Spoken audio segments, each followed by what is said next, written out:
In your first semester of Economics 101, you learned that there's no such thing as a free lunch. You don't get something for nothing. If the government spends money, that money came from people who had ideas about what they thought they were going to do with that money. If the government borrows a ton of money, it drives up interest rates for other people who would like to borrow that money. But if you become a Keynesian macroeconomist, you go get your PhD and become a Keynesian, you will spend much of your career cranking out fancy statistical models trying to prove that somehow there's this free lunch sitting on the American sidewalk in the middle of the business cycle.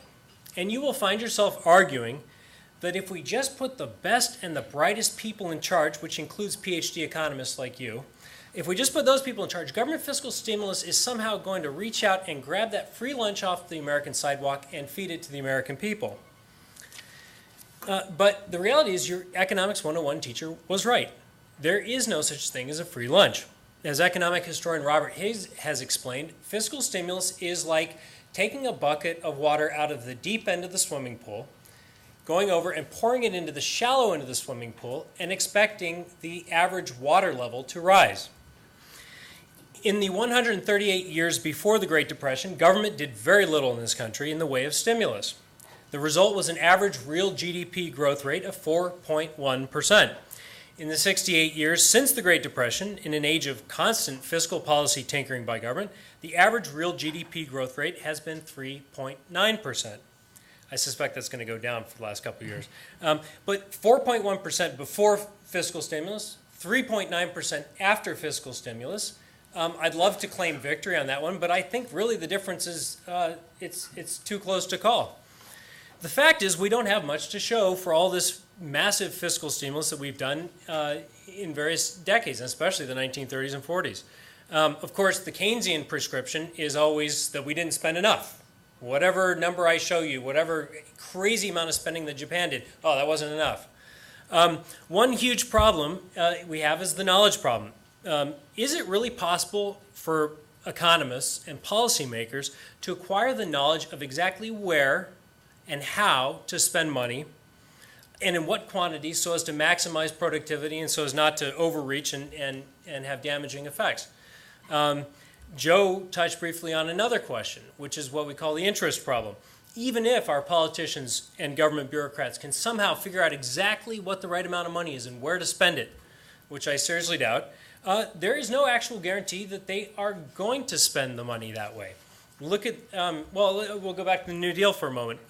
Throughout the New Deal, FDR and Congress threw money at public works spending, but where was the poorest place in the country at the time? It was the South.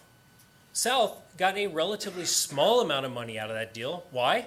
Because it was solidly Democratic. They didn't need the votes. Those people were not going to vote Republican no matter what. So we actually spent a ton of money out in the West. And you know how our system works. You get 2 senators from every state, no matter how many people are there. So that's the way it worked. We're seeing a ton of pork barrel spending right now, and I think we all agree on that point. There's too much pork in this thing. Part of the problem with the whole Keynesian project of macro stabilization is that we're supposed to run deficits during the downtimes, and we're supposed to have surpluses during the good times in the economic cycle. We're supposed to balance everything out. Even if that works in some fancy economic model that you can come up with, even if it works on paper, it doesn't work in the real world. The politicians in the real world tend to run permanent deficits. And every once in a while, 1999, 2000, every once in a long while, we occasionally run a surplus. And then we quickly get rid of it.